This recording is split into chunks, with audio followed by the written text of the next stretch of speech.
try to bring people together. It's good to have friends, you know, it's good to have family, good to be together. I try to spread out the people that I hang out with, different types of people, so I definitely try to bring people together. I would say bring people together. Bring people together. Bring them together. Bring people together. Bring people together, definitely. How so? If two people don't like each other, I try to get them to hang out and like settle the differences. I like to think I'm one of kind of the people who kind of bring people together. I'm a friendly person. And I'm not just saying that because I'm recording right now. I'm really a friendly person, you know what I mean? I get along with everybody. I like bringing different groups together so that way like everyone gets to know each other and that way they don't think bad things about each other. I would rather bring people together than pull them apart, definitely. Try and bring people together. It's more fun that way. I'll bring people together. I bring people together. I'd say bring them together. What does it mean to be someone who reconciles? Reconciles. I'm pretty sure reconcile means to like forgive and like reconcile differences, like bring stuff together, forget about it, get over stuff. Just being forgiving and just forgiving people. I guess like a peacemaker, kind of somebody who gets along with everybody and doesn't judge people. If you're a reconciler, you're someone who helps to settle differences, helping to bring peace and harmony in situations and between people. You're the kind of person who brings people together rather than pull them apart. I tend to be a peacemaker with my friends and in the outside world, but in my family it's a little more difficult. I'm the oldest of 5, and you know, each of my brothers has a completely different personality, so I tend to clash sometimes with them, but I try to be understanding and forgiving, you know, because I have to live with them all the time. I always try to be a peacemaker in my life, in the outside world, and in my family, especially because I'm the middle child and I have to balance my older sister and my younger brother. Sometimes there's disputes, but we always find out a way to manage each other in the end. Our family life has its many ups and downs, frustrations and joys. But in all of it, we share each other's burdens and successes. There are many times we don't agree with each other. We may disagree on little things like what to have for dinner. Or more important things, like whether to move because your mother or father has a job opportunity in another town or state. How do you react when differences arise in your family? Are you the peacemaker? The person who tries to reconcile these differences? Being a reconciler at home. That's what we'll be talking about today. Hi everyone, I'm Jack. And I'm Emily. And this is Realfaith TV. Many of the teens in the street describe themselves as peacemakers, people who bring others together. We'll hear from them a little later in the show, and also talk with our studio guests. But first, let's meet our spotlight guest, Maggie, and find out if she views herself as a peacemaker and a reconciler. Someone who reconciles is probably like someone who's willing to actually make peace with themselves first and like share it with other people. And I believe you really can't share peace if you don't experience it like on your own. I'm the kind of person who like brings people together. When there's a problem with my friends or my family, I'm usually the one that tries to solve it or help them solve it. Like everyone else's household, we have some issues. Generally, we're pretty peaceful. If there is a problem, we usually confront it right away. We don't hide it and make it worse. Every night when we put my little brothers to bed, my family goes up to their room. We just kind of pray together. We pray for like the family members that we need help for, but we also pray for like forgiveness of whatever we did that day that was probably wrong or wasn't really like justified to do. And if there's someone missing, like if my dad's not home and we do it, we pray for him to get home safe and sound, that he had a good day. I think that time that we spend together definitely brings us closer. It gives us a chance to like share our day with the rest of the family. And just pray to God that like if it was a bad day, the next day will be better, or if it was a really good day, it'll be even better the next day. I think praying together as a family definitely does like build a better relationship in a family. It gives like everyone the opportunity to say what's on their mind and not be like judged or in trouble after what they say. You know, I definitely think it's true that you can't share peace with others unless you experience it within yourself. Let's see what our studio guests think about this. Okay, they are Vince, Marie, Phil, Mark, Jenna, and Gabby. In general, do you consider yourself a peacemaker, one who reconciles? Yeah, in my house, like, there's a lot of disputes because it's me, my parents, and my 3 other siblings. So, like, often they'll be fighting, and I'll just sit back and sort of relax and be like, everyone just chill out, breathe, and It'll work most of the time, but a lot of them are stubborn and get annoyed when I do that, so it works sometimes, but not often. I try to be a peacemaker in all the situations that I can, but you guys know, sometimes it's just not as easy as you wish it could be. But it's something I'm working on, so doing my best. Yeah, I have to say, I mean, at home I tend to be. I'm the only child, so I really don't have I don't have any siblings to fight with or have any disputes with, but just overall I try to be the peacemaker. Yeah, me too. I'm also an only child, and I think it's easier when you're an only child to not get into disputes, but I'm generally a peacemaker, and I try to calm everyone down and start all over and just talk it out. Yeah, once again, being an only child, the parents usually, if they have a dispute, you know, stay in the back and, you know, let them handle it. But since I don't have any siblings, I try to be a peacemaker with my friends. I feel sort of obligated to help my friends do their problems since I don't have any siblings to help. Well, my parents are divorced and both remarried, so the one sibling that I live with, we usually fight a lot of the times, but you know, we always get over it. When I go to visit my father, though, he has 4 other children. That's when I'm really the reconciler, that I have to, you know, stop the fights. They're twin 4-year-olds, 7 and 9, so you know how bad that can get. Yeah, I know. I find I have to get over my pride a little bit, you know, because a lot of times when someone does something to me or somebody else, you feel the need to like get them back, you know, and I find that I gotta get over that, you know, because as a famous peacemaker, Mahatma Gandhi once said, "An eye for an eye leaves the whole world blind." There are many famous people, living and dead, who are peacemakers. People who tried to bring people together. Let's check in with the teens on the street and find out who inspired them as peacemakers. There's a lot. Martin Luther King, I guess a lot of heroes. I guess Muhammad Ali, Jordan was a good role model. Malcolm X, Gandhi. I don't know. I think there's a lot of peaceful people out there doing their own thing, like for all religions and races. Gandhi, Martin Luther King Jr., Muhammad Ali, and Bob Dylan. I would definitely think Gandhi, Martin Luther King. Dr. Martin Luther King. I would say him because he created a movement without using violence, even though there was a lot of violence used on them. Yeah, Martin Luther King. Martin Luther King Jr. Angelina Jolie, because she helps a lot of people and helps children in Africa. I have to give it to Tupac because he was the type of person to bring peace. Elvis. I love Elvis, and he just tried to bring everyone together, you know? Yes, Michael Jordan. It's not even that he promotes peace, it's just like he doesn't do anything wrong. He acts like a human being like everybody else, and he doesn't do drugs. Like, he sets an example what a regular family should be like. Jesus. You know, I definitely think Jesus trumps them all. I mean, it's Jesus who tells us in the Gospel of Matthew that blessed are the peacemakers, for they will be called children of God. Many of the famous peacemakers were inspired by Jesus. Can you think of any others? Pope John Paul II. I agree with the girl who said Martin Luther King Jr. That's a good example of what you said before with you having to know peace inside yourself before you can share it with other people. You know, I really think Mother Teresa is a great peacemaker because she was able to distribute so much peace to poor families across the world. Yeah, even though he wasn't like inspired by Jesus, I feel Moses is a very like big reconciler, just because of what he did. I'm gonna have to go with Bono on this one. Bono, not only is he in an awesome band, U2, one of my favorites, but he also is like a really good peacemaker, you know, because he's one of those celebrities who didn't really get wrapped up in himself, and he's still all about bringing peace and harmony to like the global community and everything. But you know, it's not just about being a peacemaker, you know, to the world and the community. Being a peacemaker is something we should practice not only in our community, but in our family. Each of our family environments are different, and it can sometimes be difficult to be a peacemaker. Let's go back to the teens in the street and find out if their homes are generally peaceful.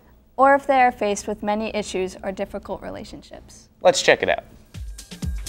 Is your home generally peaceful, or are there lots of issues, problems, or difficult relationships that need to be avoided all the time? It's pretty much peaceful because we go to church, we read the Bible, so that keeps us calm. My parents are divorced, and when I was younger, there's a lot of stuff going on. But now that I'm older and my parents are like matured a little bit up, and they get along, so it's a lot easier now. I would say it's like in between, because we'll argue a lot, but in the end we'll still like have a good time with each other. It's usually peaceful. Our home is peaceful pretty much. Everything in my house is cool. Normally we're all good. Sometimes like there's arguments about certain stuff, but we always get over it. It's peaceful. Our home is peaceful. Generally peaceful. A few minor problems, nothing big. We fight over stupid things. Get over it in a couple of minutes. My home is pretty peaceful. Besides, like, sometimes my sister and my mom get into fights over stupid stuff. My family is loud and they're fighting, but you know, everyone loves each other, so it's fine. The only problems we have in my house are me and my brother fighting. My home is peaceful because we have faith, and when you have faith, you have peace. I have an awesome family, but everyone has issues with their family. Sounds like most of the teens have pretty peaceful families. And for those where there may be some disagreements, the love seems to overcome the difficulties in the end. What about you guys? Is your family generally peaceful? I have to agree with the last girl there. She had said that every family usually has problems, but they overcome it. And I think that's true for me as well. You know, you being an only child even, you still can run into issues sometimes with your parents, but you always overcome it. You think being an only child is hard? Try living at my house with 3 teenagers between 17 and 20. It's a madhouse. Even when it's calm, it's a madhouse.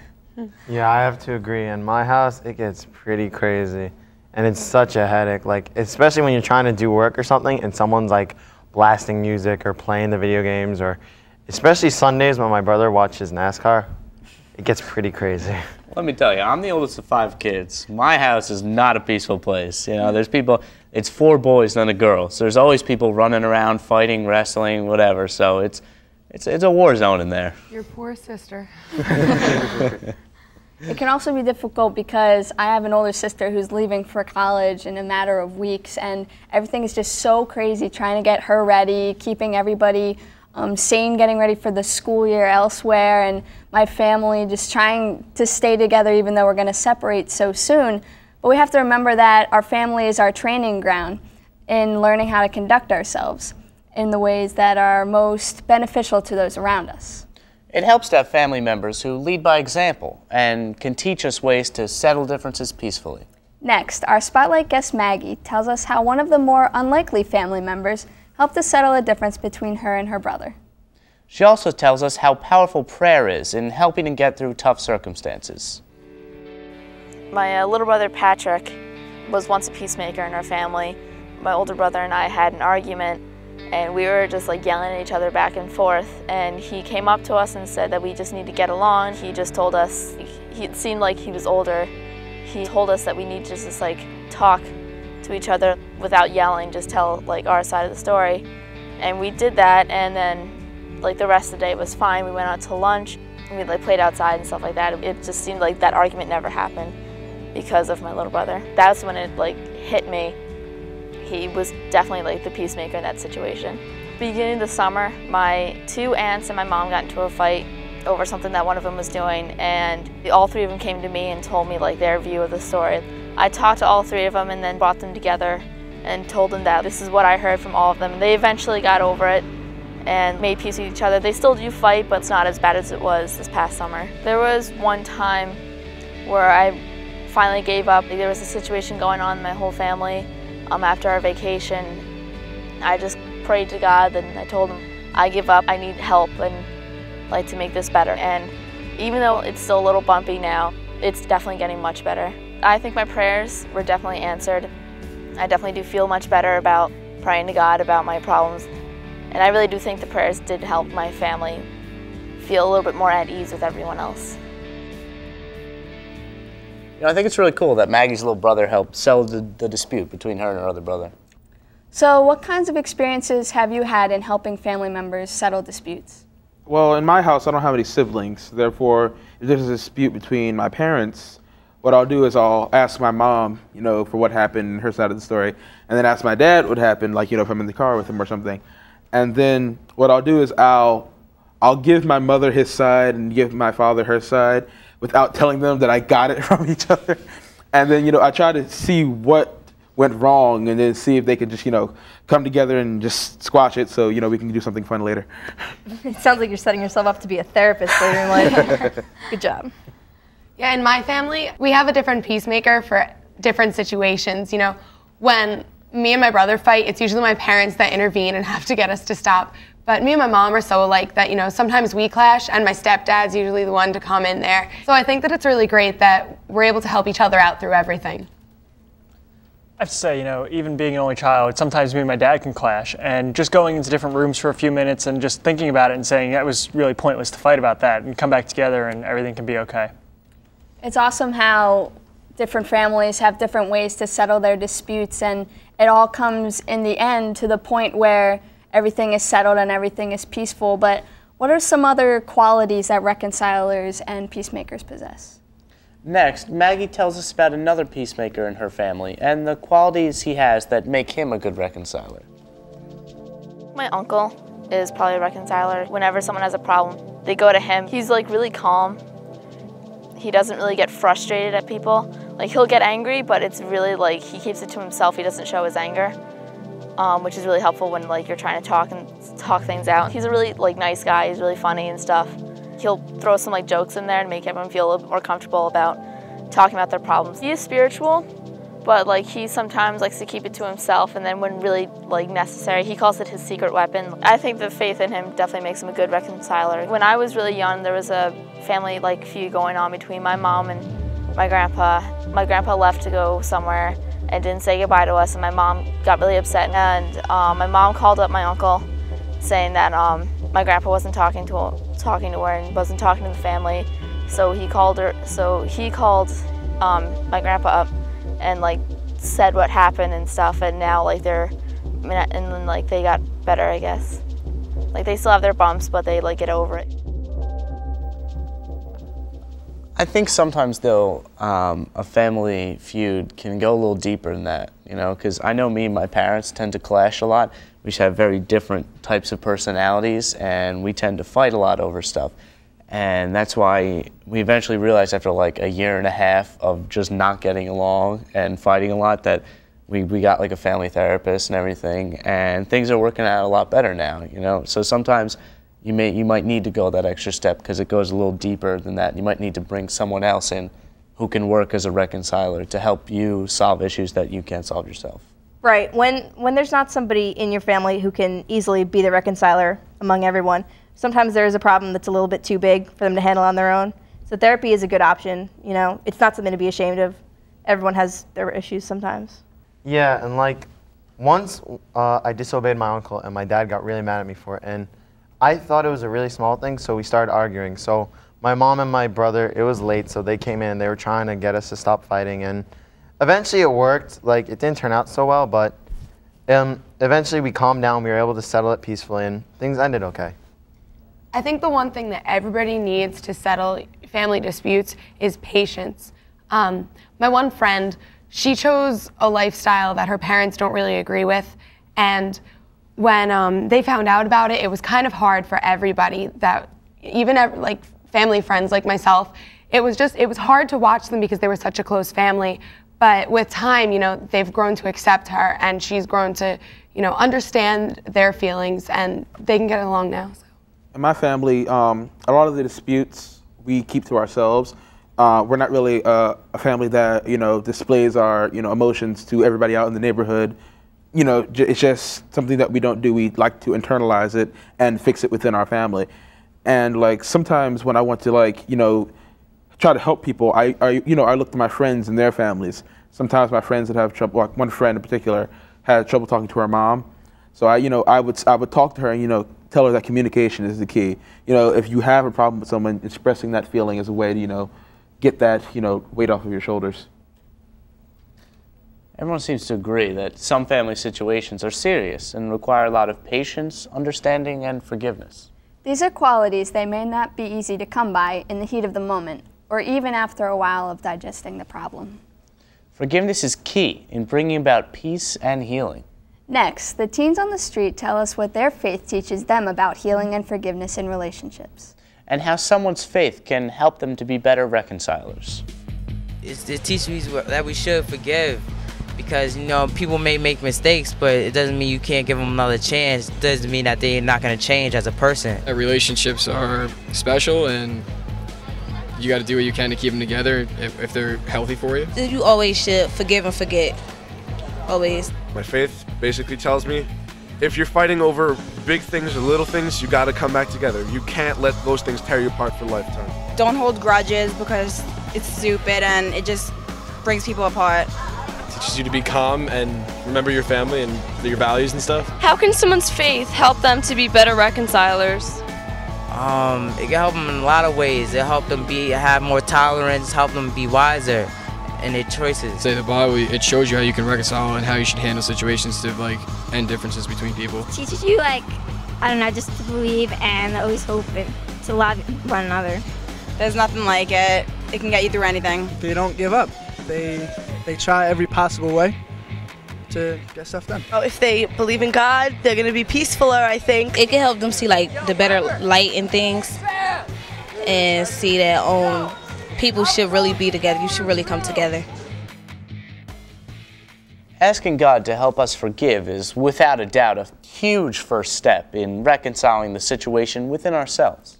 Forgiveness is not a feeling, it's a choice. We actively choose to forgive even though sometimes we don't feel like it. Are there any times that forgiveness has played a big part in your family feuds? I do think forgiveness, constant forgiveness, is a main key role in my family. Yeah, forgiveness really helps because you always have the memories of what happened in the family, and sometimes the bad can outweigh the good, but forgiveness always helps that. And just like Jesus asked for forgiveness for those who were crucifying him, we too must pick up that cross when we choose to forgive, in spite of sometimes experiencing extreme pain. Next, Maggie also tells us about the importance of forgiveness and how it goes hand in hand with reconciling. She also tells us about the power of the sacrament of reconciliation in her life. The only family I can really think of that are like really not at like full peace yet is probably my friend's family. Her parents are divorced and it was like kind of a bad divorce, but so they're still like butting heads and stuff. But I hear like stories from her that they're still like getting along, but there's still like problems and stuff, and there's still a lot more to figure out. I think they're getting there. Praying to God that this will all get better definitely does help, because give it time and God's gonna help it heal the problem or the situation that you're in. Faith really does play a part in being a reconciler. Your faith really teaches you to be like calm and like peaceful and try to find peace in everything. I think forgiveness and reconciling definitely go like hand in hand. Someone hurt you or anything, you really can't be at peace with yourself or that other person until you learn like to forgive and not necessarily like forget. For my family, it's kind of like difficult to forgive because like a lot of like my family's always in fights. We always get down, the first thing we say is, you know, we're sorry for like what we did and I want to try to fix this. It's really important for you to like confront your family and say, you know, like I'm sorry and I want this to be like better. If I tried to say I was sorry to the party that like doesn't forgive me, I would turn to God and say, you know, like I am truly sorry. They don't see it, but I am truly sorry for whatever I did. I feel better about myself, and I know that like as I keep praying for it, God's gonna help it heal and stuff like that. Like the relationship I have between whoever I hurt. It just helps to go to someone like who's in like my religion, like a priest or even like my youth minister, to go and just talk to him. I feel like so much better about myself and about like the situations I'm in. I have a whole new outlook kind of thing. Like after going to the priest like for the sacrament of like reconciliation, I feel so much better about the situation I'm in and like myself. I feel like a lot of stuff just like was just taken off my shoulders and just brought up to God, and I know that He's gonna help me through everything that I do. So, have you guys found the sacrament of reconciliation helpful in reconciling with your family? And how has your faith helped you to get through family disputes? Well, I know with my family, whenever I go to reconciliation, we all go into the church, we go as a family, and after confession, we walk out of the church, and it's like a fresh start. It's a new beginning. Reconciliation can really be awesome because it's not only like you're telling the priest and he's giving you advice on what's all going on in your life, but it's also very humbling because other people are asking for forgiveness in your life, but you're asking God for forgiveness too, and that's really sometimes hard to do. And even with not only just asking God for forgiveness, but you're also asking your faith community, and you're really kind of reconciling with the whole church there in going to reconciliation, and it can really be a great thing to do. You know, I don't go to confession that much, and I would like to start doing that more because I would like that feeling, you know, that feeling of reconciliation with not only your family but with the community. But when I do get into fights with my family, I find that prayer helps a lot, and it helps me just see Jesus in everyone. Because, I mean, you're not going to argue and fight with Jesus. So that helps me reconcile with my family when I really don't feel like doing that, you know? I think that I'm lucky to have religion on both sides of my family to come down to me. And I know that whenever there's a dispute, that my parents and my grandparents, you know, we know that forgiveness is the way that God would want us to be. It's the way to settle disputes and the way to, you know, just move on in life. Anytime there's a bad argument in my house, we usually, you know, go to our own separate rooms and think about it. And I always pray to God to help me find forgiveness in my heart, that we can get over it. And we always do. It always helps. Prayer always helps. It's really true. Prayer always does help. And even coming up with something simple like the Serenity Prayer, just saying that to ask God to just help you figure out what's worth fighting over and what isn't. And that can help to calm you down real easily. A great way to express to our families how much we love them is to do justice by showing them our willingness to be a reconciler. When we demonstrate our eagerness for peace, we show them that we value them. Being a living example of a reconciler will also set the tone for others in the household to follow. This kind of action makes love a verb. Our proactive readiness to bring Christ to our life in our own homes. Do you have any stories to share with us where you or someone in your family was a reconciler? We'd love to post your story on our website. The address is www.realfaithtv.com. Or you can call us at 609-406-7402. And one final thought to remember. There are going to be times throughout our lives when some will be unwilling to reconcile with us. This can be very painful. Yet when it happens, we can pray for them by asking God's blessing on them. And we can ask God's blessing on us, too. Thanks for watching. We'll see you next time on Real Faith TV. God bless.